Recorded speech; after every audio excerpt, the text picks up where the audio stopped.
बुधवार को मुरादाबाद दौरे पर आए अखिलेश यादव ने ठाकुरद्वारा विधायक नवाब जान खां के आवास पर पहुंचकर बेटे मूसा खान और बहू को आशीर्वाद दिया। सपा सुप्रीमो अखिलेश यादव ने विधायक आवास पर प्रेस कॉन्फ्रेंस करते हुए कहा कि भारतीय जनता पार्टी एक भ्रष्ट पार्टी है। यूपी पुलिस भर्ती परीक्षा में बीजेपी पर अखिलेश यादव ने कहा कि 1 लाख बच्चों को अगर 100 नंबर मिले तो क्या सरकार उन्हें नौकरी देगी। भारतीय जनता पार्टी पर निशाना साधते हुए कहा कि उत्तर प्रदेश में बड़े पैमाने पर पेपर लीक हुआ है। देखें खास रिपोर्ट। पारिवारिक कार्यक्रम में शामिल नहीं हो पाए,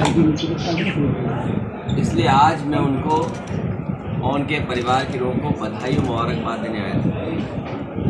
और इनके सारे बहुत से कार्यकर्ता नेताओं से मुलाकात हुई और इनका नुकसान ये हुआ, इन्हें भोजन 2 बार बनवाना पड़ा, लेकिन मैं धन्यवाद देता हूँ। आने वाले समय में उत्तर प्रदेश में भारतीय जनता पार्टी का सफाया होगा। जिस तरीके से जनता निराश है, दिल्ली में किसान धरने पर बैठा है, हाल ही में जो भी परीक्षा हुई है सब में कहीं ना कहीं पर्चा लीक हुआ है और बड़े पैमाने पर सरकार पे आरोप लगे हैं। सोशल मीडिया देखें और कुछ अखबारों को हम देखें तो किस तरीके से जानकारी और सूचनाएं मिल रही हैं कि जगह जगह पर पेपर लीक हुआ है। सोचिए, किसान धरने पर हो, 60 लाख नौजवान लगभग केवल एक पुलिस भर्ती के लिए आ गया उत्तर प्रदेश में। तो सोचिए उत्तर प्रदेश में क्या हालत है। और निवेश के नाम पर, इन्वेस्टमेंट के नाम पर वही कुछ लोगों को बुला लेना, मीडिया मैनेजमेंट कर देना और जनता में ये संदेश देना कि बहुत बड़ा निवेश उत्तर प्रदेश में आ रहा है।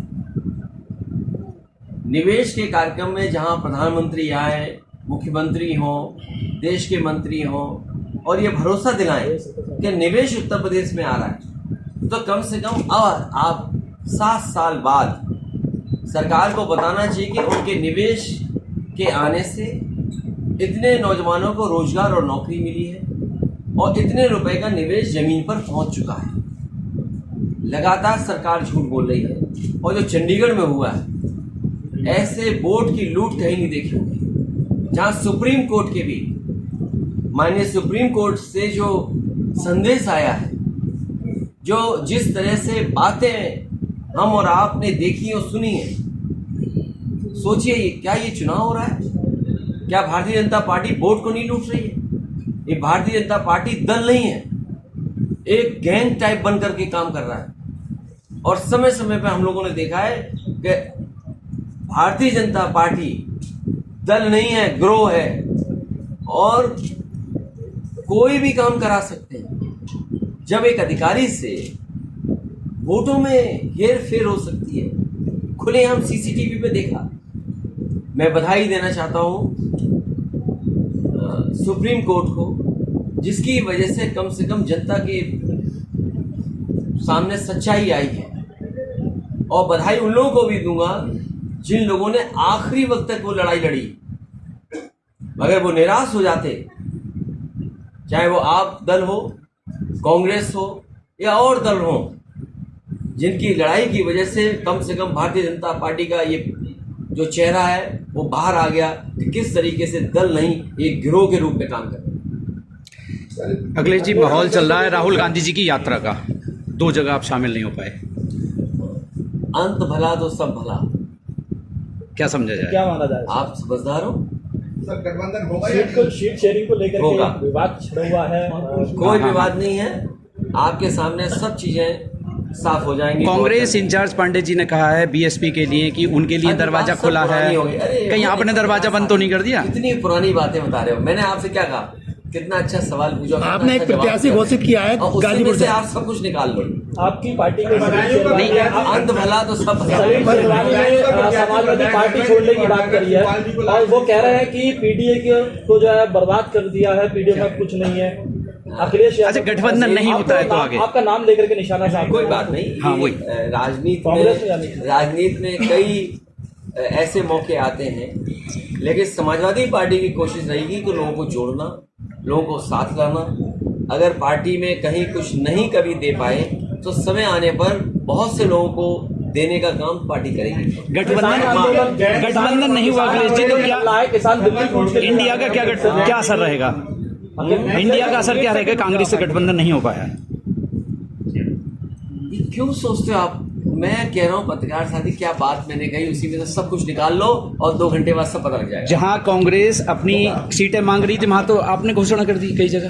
अरे मैं आपसे क्या कह रहा हूँ आपको चिंता और हमें इस बात की फिक्र करनी चाहिए कि भारतीय जनता पार्टी पर्यायवाची है भ्रष्टाचार की, ये नहीं दिखाई दे रहा हमें। अच्छा, स्वामी प्रसाद जी ने नई पार्टी बना ली है, क्या इंडिया में उन्हें जगह मिल पाएगी इंडिया गठबंधन में?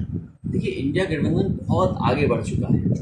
जैसे बाद में लोकसभा में पुराना घर ही रहेगा या कोई नया चेहरा आ सकता? यहाँ पर अभी टिकट मत बांटो भाई।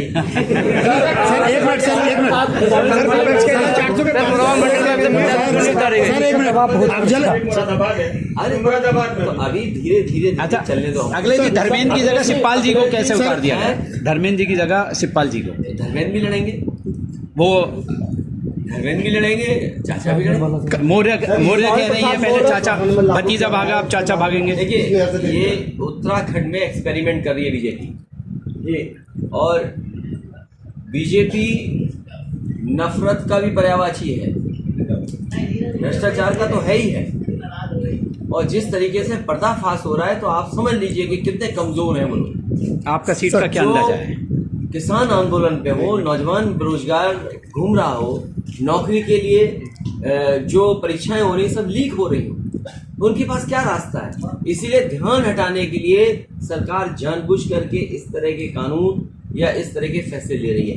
इसलिए उत्तर प्रदेश के मतदाता और देश के मतदाता सर, गाजीपुर से टिकट दिया गया है। भारतीय जनता पार्टी का सफाया हो, तभी संविधान बचेगा, तभी लोकतंत्र बचेगा, तभी हमारा बाबा साहब भीमराव अम्बेडकर जी का दिया हुआ संविधान से देश चल पाए। क्या सर, गाजीपुर से जो टिकट दिया फिर से बीजेपी को सोचना चाहिए, जब किसान नेता चौधरी चरण सिंह जी को भारत रत्न दिया जा रहा है, स्वामीनाथन जी को भारत रत्न दिया जा रहा है, तो कम से कम उसके रास्ते पे तो चले बीजेपी। अगर इतना बड़ा फैसला सरकार ने लिया है और खासकर बीजेपी ने लिया है कि उन्हें भारत रत्न से सम्मानित किया है, तो कम से कम उनके रास्ते पे तो चले। स्वामीनाथन जी ने जो फार्मूले बताए हैं कि किस तरीके से आय दोगुनी हो सकती है किसानों की, कम से कम आय दोगुनी तो करें सर। हमारे किसान नेता चौधरी चरण सिंह जी जो सपना देखते रहे कि किसान हमारा खुशहाल हो, कम से कम भारत रत्न मिला है उन्हें, तो इस रास्ते पे तो चल के दिखाए बीजेपी। सर, ये जो मुख्तार अंसारी जी के भाई को गाजीपुर से टिकट दिया गया है, क्यों सर? वो कह रहे हैं कि सर एक मिनट, मुख्तार अंसारी के भाई को हमारे साथ थे, अंसारी को जो भाई को टिकट दिया गाजीपुर से, मुख्तार अंसारी के जो भाई हैं गाजीपुर से, अफजाल अंसारी को, तो वो तो शायद गैंगस्टर के आरोपी हैं और जेल में है। बीजेपी में सब वो जेल में है सर, क्या संदेश जाएगा भाई ये बताइए? नहीं, बीजेपी में आप, हाँ बहुत अच्छा सवाल पूछा इन्होंने। हालांकि मैं अभी मोबाइल पे मेरे पे वीडियो नहीं है, लेकिन मैं चाहूंगा आपको शेयर करा दूंगा। जी जी। अभी प्रधानमंत्री जिनके कार्यक्रम में आए थे, याद है, बगल में वहां पर जिन स्वामी जी के कार्यक्रम में आए थे, उन्होंने ये कहा कि उत्तर प्रदेश के सबसे बड़े माफिया मुख्यमंत्री जी हैं। ये पता है आपको? उन्होंने एक स्टेटमेंट में कहा कि योगी जी उत्तर प्रदेश में ये है। अगले जी, रात प्रमोद कृष्णम ने कहा है विपक्ष की दुकान में कोई सामान नहीं बचा है। किसमें? प्रमोद कृष्णम ने कहा विपक्ष की दुकान में कोई सामान नहीं बचा है। वो अपना खुद सब कुछ बेच आए हैं। विपक्ष कहता है, बीजेपी कहती है 400 के पार है, तो आप क्या कहेंगे इसको? उसी रास्ते पे ठीक है वो सर। बीजेपी कहती है 400 के पार है, तो आपका क्या कहना है? 400 हार, जनता तैयार। राजभर दिल्ली में कह रहे हैं कि लास्ट सवाल बस ये है, क्या कांग्रेस से गठबंधन होगा? कब तक के लिए होगा? बहुत जल्दी सर। जिस तरह से कांग्रेस और सपा से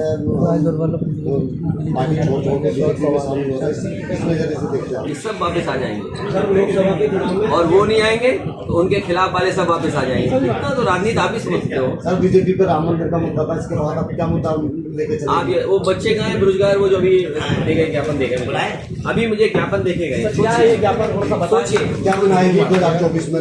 इन्होंने कहा है कांस्टेबल परीक्षा लीक के मामले में न्यायिक जांच हो। मान लीजिए 60 लाख बच्चों ने परीक्षा लिखी है, सरकार ये बताए कि 1 लाख बच्चों को 100% नंबर मिल गए, तो क्या सरकार नौकरी देगी उनको? 60 लाख बच्चों में जो परीक्षा लिखी है और जगह जगह से सूचना आ रही है, चाहे महोबा हो, इलाहाबाद हो, मुरादाबाद हो, आपका मेरठ हो या उत्तर प्रदेश के किसी भी कोने में जहां परीक्षा हुई है, सोशल मीडिया पे देख लें या खबरें छोटे अखबारों की देख लें, पेपर बड़े पैमाने पे लीक हुआ है और लोगों ने 10 मिनट में 15 मिनट में पूरे आंसर्स लिख दिए। अगर 60 लाख 1 लाख बच्चे 100 में से 100 नंबर मिल गए उन्हें, सबसे ज्यादा 100% नंबर मिल गए उनको, तो क्या सरकार उनको नौकरी देगी? लेकिन अखिलेश और मान लीजिए 10 लाख को 10 लाख 100% हो गए तो क्या सरकार नौकरी देगी? सरकार को सोचना चाहिए कि 60 लाख मतलब हर परिवार के 5 सदस्य और 50 लाख का हिसाब लगा तो 2.5 करोड़ लोग हैं कि नहीं है जो इस सरकार को फाड़ फेंक देंगे। सॉल्वर पकड़े गए वो बिहार के बताए जा रहे हैं। अरे भाई, सॉल्व करने वाला कहीं का हो सकता है, दिल्ली का हो सकता है, गुजरात का हो सकता है, बिहार का हो सकता है, महाराष्ट्र का। तो आपकी तैयारी क्या थी? यही तो सवाल है कि मान लीजिए 50 लाख बच्चों में 1 लाख बच्चों ने 100% नंबर पा लिए, तब सरकार क्या उनको नौकरी देगी? सर सपा कितनी सीटें मांगते हैं अपनी लोकसभा में? जितनी कर सकती है, ज्यादा से ज्यादा। चलिए।